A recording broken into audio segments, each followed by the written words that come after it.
Over 2 billion people in the world do not have access to safe drinking water, and just under a billion do not have reliable energy. So when you think about Green Empowerment's work, that's really what we're focusing on. The communities actually have the power. We're just helping them recognize it and utilize it for a green energy solution. Hey, welcome back, Solar Warriors. This is a special edition. In fact, it was a tradition, something that we skipped last year to my dismay, bringing back Giving Tuesday.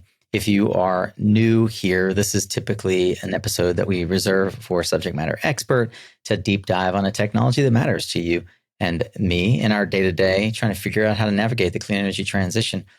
Today, the Tuesday after Thanksgiving and Black Friday and Cyber Monday, is known as Giving Tuesday. If you didn't know that, well, welcome. Giving Tuesday is all about taking some of the money you did not spend on consumerism and contributing it back into giving to those around you and those in the world with a greater need than those of us predominantly in developed nations. In the past, we've highlighted projects around the world that are delivering electricity through solar and in novel and different ways. And this year, despite, I normally am introduced to dozens of nonprofits throughout the year, I was in search for something different, something that taps into a bit of my Peace Corps background and my desire to really understand how we can employ our collective understanding of the industry and the work that we're doing effectively. As Jigger Shaw said very recently, we're no longer in the solar business. We're in the micro utility, the VPP business. And my question was simply, how is that not a rich world product, right? Like, how are we taking this product that is life-changing in all forms to communities around the world? So I reached out to someone that I deeply trust and care about and who's well-informed and connected, Kristen Kirsch over at Nextracker, who's a fellow Peace Corps volunteer. And I said, hey, I think I recall that you guys did a project in Africa with this company. Could you introduce me? Lo and behold, the nonprofit is called Green Empowerment, and the executive director is Andrea Johnson. And the stars just aligned too nicely for this not to be the organization that we're going to feature this year. So today we're going to talk with Andrea Johnson, Executive Director of Green Empowerment, about what that organization is bringing to the world, specifically their micro-utility model, the 25 years it's been in existence, the 500,000 people that they've served in their first 25 years in existence, and how the success rate that they've accomplished stands out in a crowded space, offering electricity and water to rural communities around the world. If you have any inkling that the mission you're on extends beyond just your job or your job search, and you've had a sense of contribution, an itch that you want to scratch, or if you're just curious how others are, through their philanthropic giving, making an impact around the world, I would encourage you to tune in and really dig into today's episode, because I think that you're going to learn a lot about what's possible beyond just powering America's homes, and how solar is being used to really free people from a very underdeveloped economy and provide them the kind of first world things that we consider luxuries and that are life-saving at their very core. Light, electricity, water, stability, a sense of permanence, sense of security. All those we bring to the world through clean energy. And stay tuned. You're going to really enjoy this. If you like these kinds of conversations, beyond just philanthropic giving, to the folks that are on the front lines of the clean energy transition, we bring those to you each and every week, twice a week, through these Tactical Tuesdays and our thoughtful long-form executive profiles on Thursdays. I hope that you will subscribe so that you don't miss out on these twice weekly conversations with leaders that are showing us how clean energy really, truly can transform the world. In the meantime, I want you to dig in, because we're getting ready to tune in to another powerful conversation here on SunCast. Hey, really quick, before we jump in, I do want to be really direct and specific, because in the interview itself, I don't actually say that we want you to consider donation. And I want to be explicit that on Giving Tuesday, I want you to consider supporting Green Empowerment. You can do so by checking out Green Empowerment's donate page at www.greenempowerment.org/donate. All right, here's the show. Well, as I teased a moment ago, Andrea Johnson is joining me as the Executive Director of Green Empowerment. I'm super grateful to have an opportunity to chat with you finally, Andrea, and learn more about what Green Empowerment means and what it's doing out in the world. Welcome to SunCast. Thank you so much for having me. It's such a great opportunity to talk to my fellow energy folks. I have a background in the energy sector, and Green Empowerment, the way we do our work, the impact we're having, the stories that I'm here to share with you, I think will resonate a lot with other people that care and are eager to learn more about solar. Yeah, absolutely. And not just about solar, but how it's being deployed outside of like the commonplace examples that we all are trying to figure out, like NIM3. NIM3 is such a luxury problem to fix, candidly, when we put into perspective the global plight. Could you do that for us, as not just a nonprofit executive director, but as a fellow returned Peace Corps volunteer who's spent years in Latin America and now across other regions of the underdeveloped world? Help put into perspective the impact that clean water and clean electricity can have on a community. Yeah, that's a great way to start. So one of the things I like to share with people is that, over 2 billion people in the world do not have access to safe drinking water at home, and just under a billion do not have reliable energy. And so to put that in perspective, think about yourself and the people that you know. So 2 billion people, that's about 1 in 3 people. So just imagine you, your neighbors, and your own community. If every, 1 in all 3 of you did not have clean water at home, how would that impact your day? Health, chores, cooking, basic things that we all, like you mentioned, like take for granted and kind of just expect to have. And then with electricity, I think something that we've been thinking a lot about at Green Empowerment and just globally is we understand how important it is, but the intersection of that with water, the intersection of energy and education and climate change. An interesting fact, too, is that the majority of people in the world that do not have energy and water access are in rural communities. So when you think about Green Empowerment's work, that's really what we're focusing on. And the challenges in these communities are beyond just the technology. We always say that, technology often is the easy part. The context, the culture, the, economic, political situations where we're working are really challenging. And so many of the areas that we're working or that do not have access globally are in areas where there's either acute conflict happening or there's just lack of resources or just distance. Some of my team members just this week were going to one of our water projects, participating in a really fun inauguration of a new water micro utility. And it was a 3-hour canoe ride. Canoe. So that's just really hard if you're thinking about, it's motorized canoe, so they're not paddling. Yeah. But thinking about just moving materials when you don't have highways, purchasing materials when you don't have Home Depot. That's kind of how I like to put it in perspective for people. And you mentioned conflict. The very nature and DNA of Green Empowerment is born from conflict. Could you give us some insight into the heritage of the 25 years of this organization? Yeah, for sure. I think it might resonate with some folks, too, that think about the desire and the belief that energy access or this technology, things that we're working on, can really make a big impact. And so one of the folks that had those beliefs was an engineer from Portland, Oregon, where our organization was started, Ben Linder. He was actually in Nicaragua working alongside community members to build a micro hydroelectric system. So very small scale, kind of run-of-river system, powering a community there. And he was killed alongside with 2 community members by U.S.-funded Contras during the conflict in Nicaragua. So this was 1987. Yeah. As I think a lot of communities do, they kind of rose up in his honor and his memory and raised funds to continue his project. And the actually communities in Nicaragua did the same. And so the Ben Linder Memorial Fund for 10 years supported communities in Nicaragua to build their own energy micro-utilities. All of those at the time were micro-hydro systems. Solar was not as readily available, not quite as reliable, and not as affordable as it is now, which we can talk about. But that Ben Linder Memorial Fund, combined with some other work on renewable energy actually happening here in the US and Canada, was what created green empowerment 25 years ago. Fascinating. You keep using this terminology that I want to make sure we unpack for folks. The micro utility.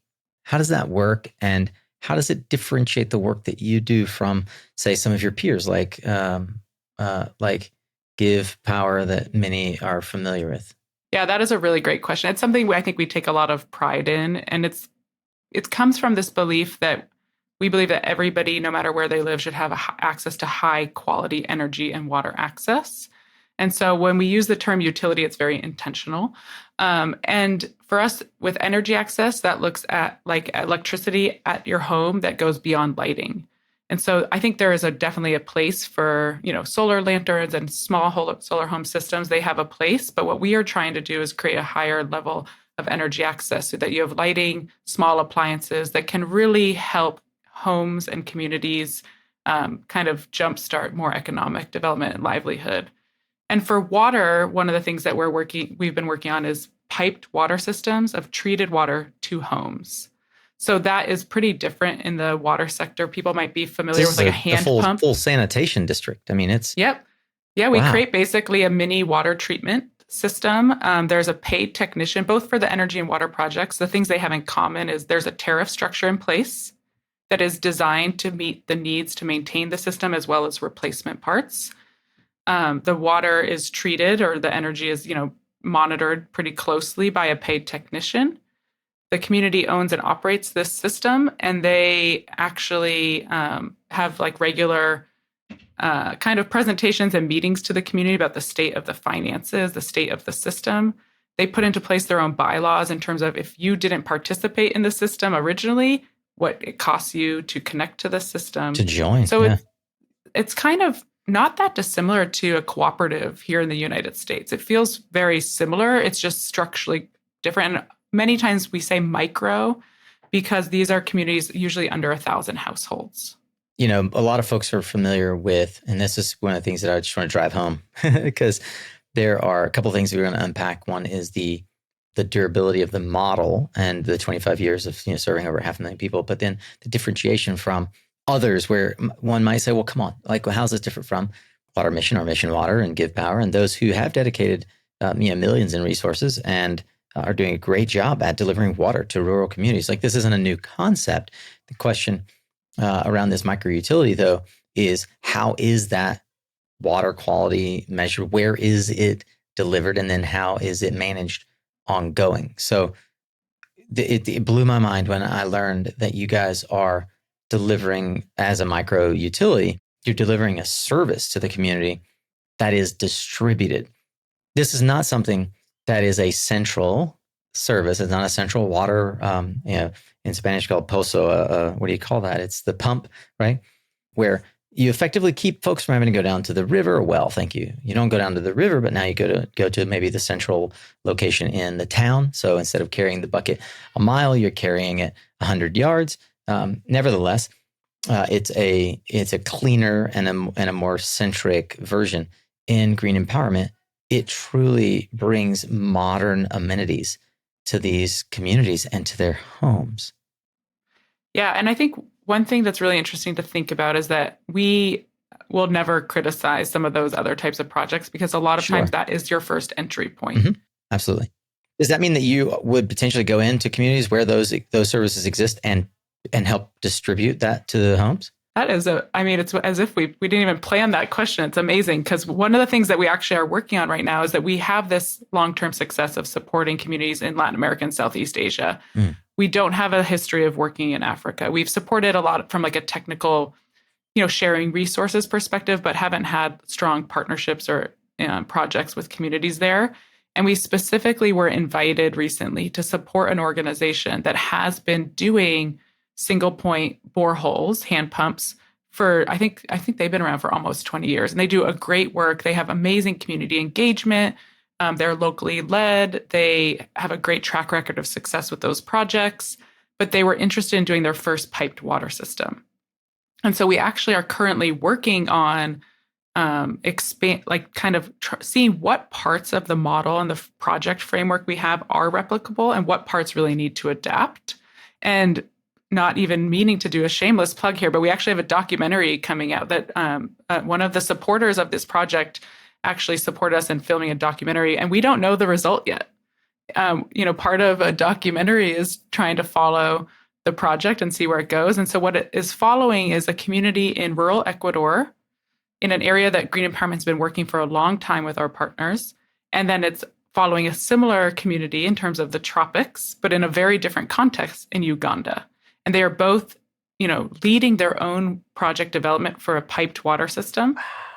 And so that is where we're at. And that project in Uganda is currently underway right now, and we're really learning a lot. And so that is something that when it comes out, I think it's spring 2024 is expected. But one of the reasons that's so exciting for us is we do believe that everybody should have access to this high quality service. We also are very cognizant of the challenges. There's financial, technical, social challenges that exist. And so that's why we believe so much by working with local partners, and communities really lead the way.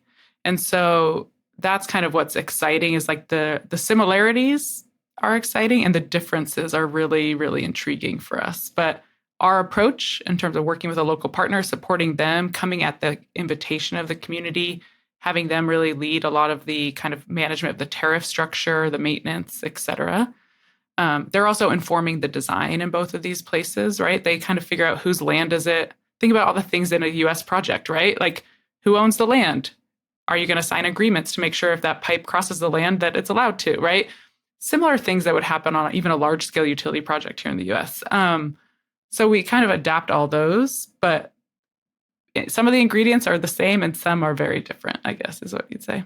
Yeah, I would imagine. I mean, certainly what the work I did in Peace Corps was cooperative related, and a lot of it was trying to help standardize processes. It was trying to document so that people didn't have to reinvent the wheel each time. I mean, what a treasure trove of resources for 25 years of implementing this with success. And I'll note that the success rate for green empowerment stands, head and shoulders above what one might expect as someone who's been involved in development for 20 plus years myself, and both through philanthropy and my work in Peace Corps. You guys have a tremendous success rate for operational projects. It's well established, and there's data out there if folks wish to sort of fact check the number of abandoned wells, the number of solar projects given to communities that are not functional within a year, right? Like, forget about usually in the first year, actually. Yeah, usually in the first year.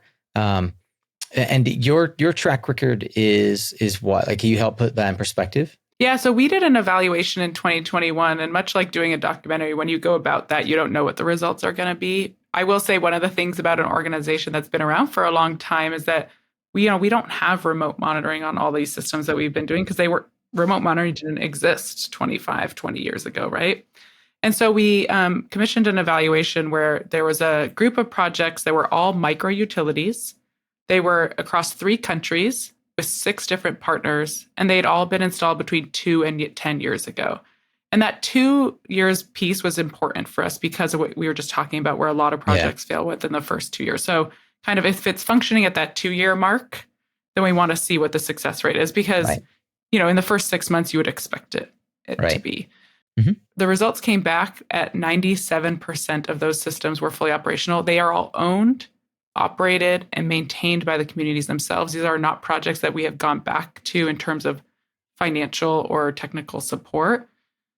When that data point came out of this evaluation, we just had a bit of a pause. And that's when I was like, I've been the executive director, it'll be 8 years coming up. And I've always believed it.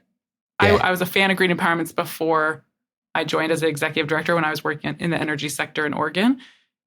And then that stat came out. I was like, oh my gosh, it might be a disservice a little bit to our model if we don't share this more broadly, and if we don't try to connect with more partners. And that's kind of been a little bit of our focus over the last few years, is highlighting the success of communities and of partners. It's not just Green Empowerment's success, right? It was shocking.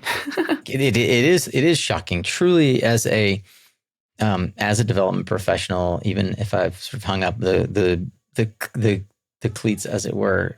It's been a long time since I've gotten my hands dirty and really done development work, but those data and statistics exist for more than 50 years now of not just Peace Corps work, but development work around the world. And it's really well known that a lot of, it's something that's drilled into us as Peace Corps volunteers, frankly, that a lot of the work just, it even falls on deaf ears locally.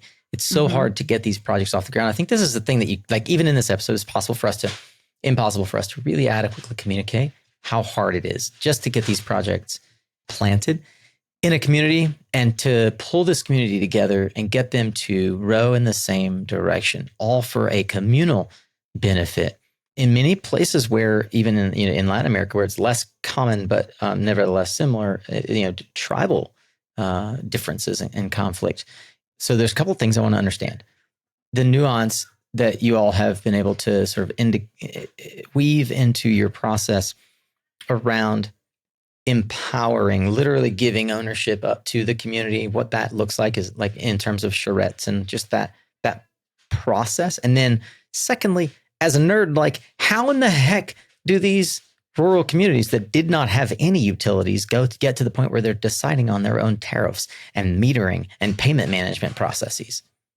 Those are great questions. So the first one I'll answer maybe in two different ways. One from like my perspective, because I do think when you're thinking maybe about who might be listening to this, right? Like one of the things I always explain to people is like, I'm the executive director and I've never made the decision about whether or not a project moves forward. I don't think that's my decision to make. And so that is something I think that is different. And it's kind of hard to grasp from a traditional, like maybe US or European, like centric leadership model. And it's not always easy, to be honest, right? Like when people are like, well, what's going on in X, Y, Z? It's like, I have to actually go ask other people because it's not really my decision. But I think it's fundamental to what we mean by community owned is the process before any project even starts is that community organizing piece. And it is not easy. It's not even something I would say I'm not the expert in it. It's really our partners, our communities, our team internationally. We have a really distributed global team that supports on this. And this is where the community says, here is what we want to do. Here's our contribution. So all of these projects, there's community contribution. And we think that's pretty fundamental to why we have such a high success rate is because none of it is community contribution. Yeah. So none of it's like donated. We do subsidize. We think of it as like the philanthropy and support that we bring in gets matched by the community. Right. Wow. So it's kind of like in the US, we talk about like, okay, most of our transportation, energy, water, all of that was infrastructure that was subsidized at some point to get installed. And so the philanthropy comes in that way. But the communities are often they're almost always putting labor. So that's a big piece of it. But a lot of times they're actually pulling together some small resources. So maybe that means every household buys their own meter. Maybe that means they go and petition a local government for some cement or different pieces. But the communities really from the very beginning, they're opting in. They're outlining what their contribution is. And I think that is a fundamental piece where from the very beginning, it's their project. In all of the places we work, there is some existing way that they can be registered as well. So it looks a little bit different depending on the country. Throughout Latin America, there are water committees that it's a kind of way to register. That's not always the case, but there's some way that you can register it. So it's also an agreement that the community comes together on. They kind of elect their governing body. They kind of set their own roles. We have a structure that's, with our partners that is presented kind of as like a draft or for consideration, but we don't impose a specific way of doing it.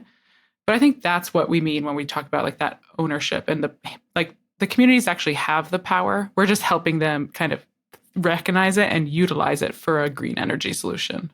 It doesn't go without saying, but it is in the name. Like the work truly serves as a starting point, right? And the thing that I love about what you've shared is you engage in the part of sustainable development that we've seen be most effective, which is we will come alongside, we will provide a template, but you have to decide how to modify this template and make it your own. And then we will only say go on this project when you have committed the funds necessary for the project, and we can add to that the sort of that kitty of resources that you all have been able to allocate. I presume similarly then that you've got sort of toolkits that they can leverage for things like deciding how to distribute the resources, how to set tariffs, because it's not exactly that's not a science that most rural communities have studied. No, it's definitely not. And I think that's where like the partners really are leading a lot of that. So we kind of have this. So we have over 20 partners right now throughout 13 countries to give you a sense of how much we're working on. I think if I had to look up our project database, I think we have like 45 active infrastructure projects right now spread out across those places. So there's a lot going on. But it's really the partners who, participate with us in terms of this project framework and these tools and templates, but they're the ones that understand how to adapt it to the local context, right? And I think that's where we talk about like my role in it. Like I don't actually go get my hands dirty. They don't really need me. They really need me to be supporting knowledge sharing, fundraising, some of the, making sure that we learn lessons from each other. That's really what we support in many ways, but they don't need me. And that's a good thing, even as much as it's my happy place, I will say. I'll tell you, as a return piece volunteer, which I have now beat like a dead horse, but it's relevant because I feel like, I understand where you're coming from, but as an RPCV and as a recovering evangelical, I have a flinch mechanism, like a flinch reaction to some of the ways that our community evangelizes renewables and water, in the sense that, and I mean that in the nicest way, we turn them into experiential trips as a way to incentivize or co-opt participation. I don't mean to critique the model. It is a very helpful and useful model, and it's been deployed by many organizations. But it's as though, in some ways, folks don't want to let go of their money unless they can go see that it's working, and it's just genuinely a trust issue. But also, we tap into the general psyche of sort of voluntourism, and while I appreciate that model, having been in church all my life, I've seen the downsides of it from mission trips generally, and I don't like the idea that water and electricity are the subject of mission trips, because they're life-saving critical technologies that those communities do need to own. And one of the reasons why the failure rate is so high, frankly, is because they've just been given these technologies that they don't understand, and the value of which, through donation with no skin in the game, is much more economically practical today to just turn around and sell than to use in the community. So that's one of the things that I genuinely appreciate. So the way that I've learned that you really do things quite differently than I even anticipated is this partnership model, where you really create opportunities for knowledge exchange, innovation, and training, and then the community ownership and that project framework that allows for input and active participation and ownership long-term of the assets. Can we get down to brass tacks then? Because I mentioned in the intro that there were some really cool projects, one at least that I got a chance to preview that our friends at Nextracker helped support. But could you give us some examples of energy projects that you're excited about, that maybe our listeners can get excited about? And we do want to give folks an opportunity to come alongside and help subsidize some of this work. I mean, it's so hard because I'm excited about so many projects, just to be honest. But if I had to pick a few, just because you mentioned Nextracker, I'll kind of start with that. For me, it's a really interesting. So it's a little bit different in the sense that it's energy plus storage for health facilities. And one of the reasons we have been prioritizing that is that Green Empowerment has been supporting energy, primarily solar, for health facilities since about 2006 in Peru and Myanmar. And one of the ways it connects back to that community kind of led work is that one of our partners working in Myanmar, they're based in Thailand. They understood that they wanted to improve how they were sizing their solar systems. So getting really a little bit nerdy, but for the actual health equipment, like what equipment is in these places? What types of services do they need? How much energy do they need? Instead of just installing a one-size-fits-all solution, which I think is pretty common in the work that we do. And so because of Green Empowerment's experience with the community-led work, we actually created a survey tool that asks health clinic workers a bunch of questions that says nothing about energy. Because health, doctors, nurses, people that are at these really remote facilities, they are not energy experts and they don't want to become energy experts. And so it asks a bunch of non-technical questions and populates a rather technical analysis to help us size an energy solar plus storage system for healthcare. And when we're talking about healthcare, we're looking at ultrasound machines, baby warmers, oxygen concentrators, equipment that is really life-saving, but you might not think of depending on how you're imagining some of these areas.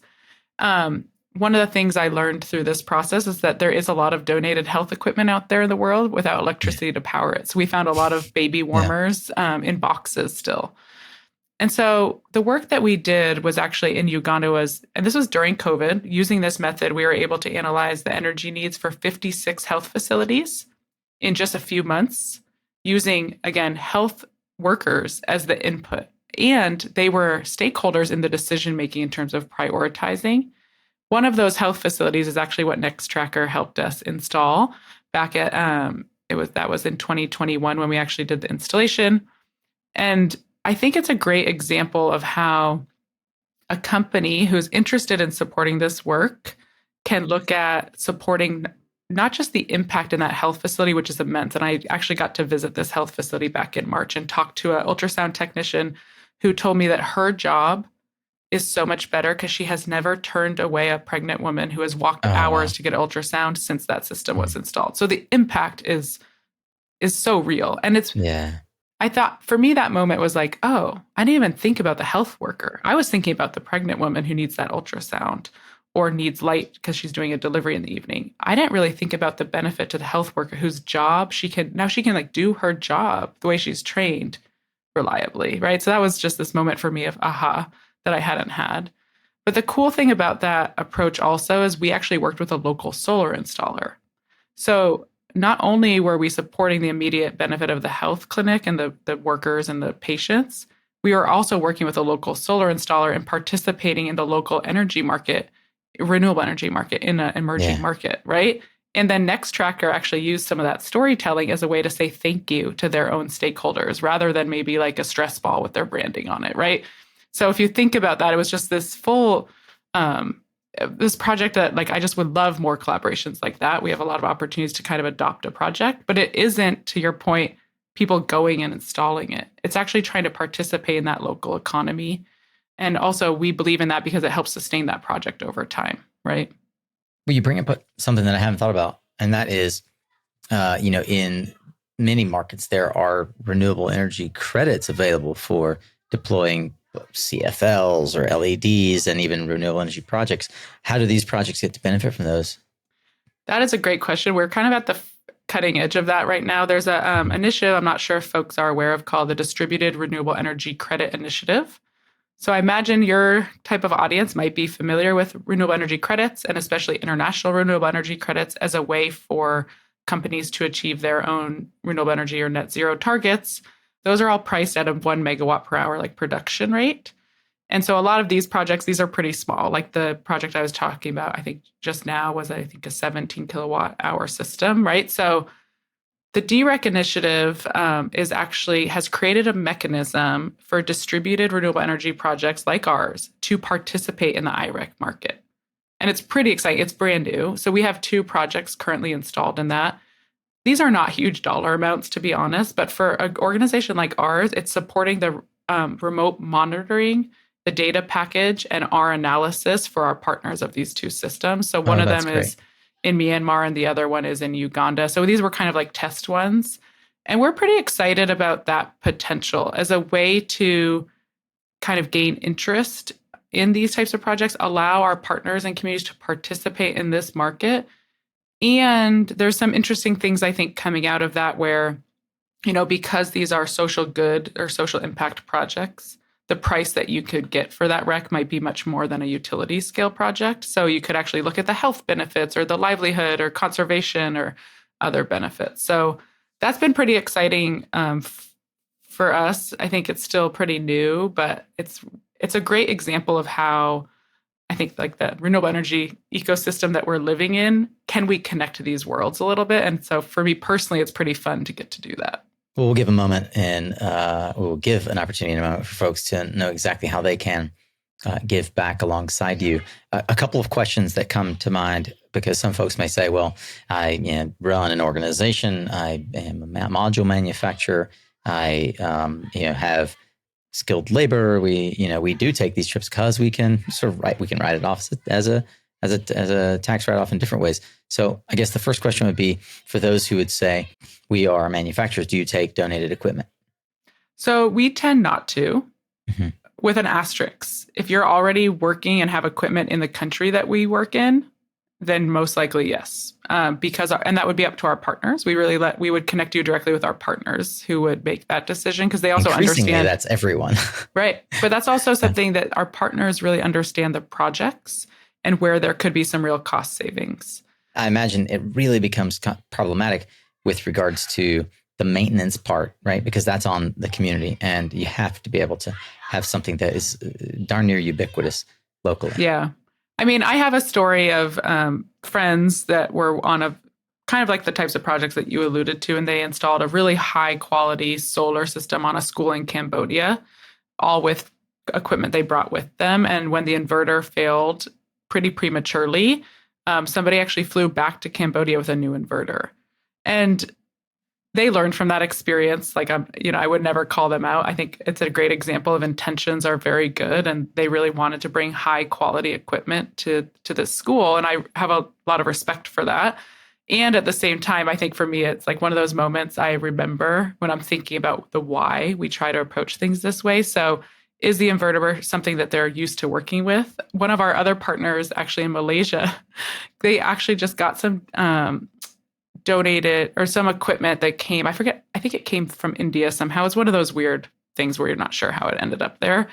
And they had never seen it or worked with it. And this is somebody who's been doing renewable energy for 20 years, right? And he's like, this is such a different inverter. And then the outlets that this system was all connected to doesn't work with the plugs that they have, right? And it was just, that's where I would say the asterisk is maybe, but our partners would be the one that make that decision with our technical support. We have engineers throughout the world that support our partners in technical review, but it's really up to them. Yeah. So I would say email Andrea with your offer, and maybe it'll get accepted. Secondly, it sounds like Nextracker and probably others do follow a different model. So how do corporates support green empowerment? Yeah, so the Nextracker model is like, just to be honest, was a dream. Like that, if every organization would want to adopt a project like that. We're looking, you're templating success. Well, and the other thing that they did that was so lovely, not to give them so much credit, but they actually worked with our Uganda-based program manager, interviewed her, and created some video assets to share. And so I think it was an interesting project for their team in terms of getting their hands on. Right, their marketing team, the folks that are thinking about solar and storytelling, got to do some hands-on work there. But it was a quality asset that gave us some visibility in our partners that maybe wouldn't have happened otherwise. We also have a lot of just general, sponsor opportunities for events or things like that. We've done a number of brown bags, so introducing us to your team or things like that. Green Empowerment did do some service trips for a period. And honestly, a lot of the communities and partners really did enjoy them. But as a really small organization, it's pretty hard to manage. And I think asking the question of the benefit, and does it really benefit the mission? Like if our mission is the project in these communities. Is it the right use of the funds? Yeah. And as somebody who believes in global citizenship, I think that there's a place for them. I think if everybody could have an experience that helps them be a good global citizen, maybe we'd have a little bit more global understanding, because I do think that's important. So the corporate model is adopt a project. That's the core. That's our ideal. We also are looking for opportunities to be hosted as we are in other places. We're based in Oregon, but often I'm in San Francisco, DC, New York. And so opportunities to connect and participate in other events there. I'll be participating in the WCS, the Women in Clean and Tech and Sustainability talks in January, for example. So, I'm just using that opportunity to network and get other people interested in our work, and, a little bit of sharing what we believe works, which is that community engagement side. And I think that's true for a lot of the interesting solar work happening here in the US, whether it's community solar, utility scale solar in some of these rural communities. So I think there's some shared learning we can do. Well, Andrea, it is, as I've mentioned a number of times, and at the outset, Giving Tuesday. And I'd like to give you an opportunity to make an ask officially. You at Green Empowerment have the tools and the approach, the track record, and I'm sure a wait list of organizations. But how can folks get plugged in? That's great. So learn more about Green Empowerment, and you can make a contribution directly on our website, which is www.greenempowerment.org/donate. Also follow us on the different socials. We are pretty active, I think, especially LinkedIn and Instagram, to kind of get some of those heartwarming stories. I think there's a lot of challenging news out there, and we try to bring you these community-led voices that are really making change in their own communities. So maybe something uplifting as we go into the holidays. Yeah, hat tip again to our friends at Next Tracker, in particular, Kristen Kirsch, for putting the two of us together. I would encourage folks to go to greenempowerment.org and check out the stories there, the Sabaro app, Energy for Health clinics, the projects that they've published. I'll see if we can get a link to some of the videos that Kristen and her team put together as well for the Uganda project to put on our site. Of course, you can find all of the links and resources that we've talked about and ways to connect with Sarah through mysuncast.com as well by clicking on the show notes. And I just want to encourage everyone once again, not just this year, but every year, save your consumerism for another holiday. Contribute to Giving Tuesday. Take a moment and think about how you can redistribute from the deep well of resources we've been given to help others in need around the world. And Andrea, it's great to see you. I look forward to hearing more about the projects you guys have forthcoming in 2024. And thank you for all of the wonderful work that you are doing, empowering those less fortunate around the world. Thank you so much for your time. This was a real pleasure. I wish sometimes I could replay for you all of the conversations that happen when I stop the recording, because I had so much fun with Andrea, and I'd say in common as well. She and I share the heritage of being volunteers who gave up 2 to 3 years of our lives to work in a developing country, myself in Guatemala, her in Ecuador, and really do have that global citizen perspective. It's one of the reasons that I got into the solar industry at all. And I would wager that it's one of the things that drives you as well. Heck, you're not listening to the outro because you're bored. You're listening because you are always seeking more and you're looking to level up. So thank you. And I would ask you to pay it forward. Again, the way that you can do that with Green Empowerment is going to their donate page at greenempowerment.org/donate. And we'll link to it in the show notes. As always, there are other Giving Tuesdays that we've done with other organizations you can check out. And there are plenty of organizations in your community. Just remember, today is a day where we pay it forward instead of bathing in the consumerism of this time of year. Think about those less fortunate, those in need. And from your abundance and gratitude for all that you've been given, please give to those less fortunate. I want to thank Andrea and Kristen and everyone else who gave me wonderful ideas for how to reboot the Giving Tuesday. I do look forward to speaking with all of the nonprofits that have been nominated in this process. And if you work for a nonprofit or have a nonprofit in mind that you think we should feature on SunCast for Giving Tuesday or any other Tactical Tuesday, please let me know. We've talked with Mark Baker from Water Mission. We've talked with the folks from Give Power and other organizations that are doing phenomenal work around the world. I just want you to know that this is tremendous honor, pleasure, and blessing to be able to provide an opportunity for you all to have insight into folks that are really taking a different approach to how they deploy clean energy in the world. Hope that it was meaningful for you. And I know that it was meaningful for me. Thank you again, Andrea, for all the heartfelt work that you and your team are doing to bring joy, light, clean water, and electricity to those in need. And thank you, dear listener, for taking time out of your busy schedule to learn how you can contribute to others in need. Remember, you are what you listen to. Thanks again for showing up, Solar Warrior. It is half the battle.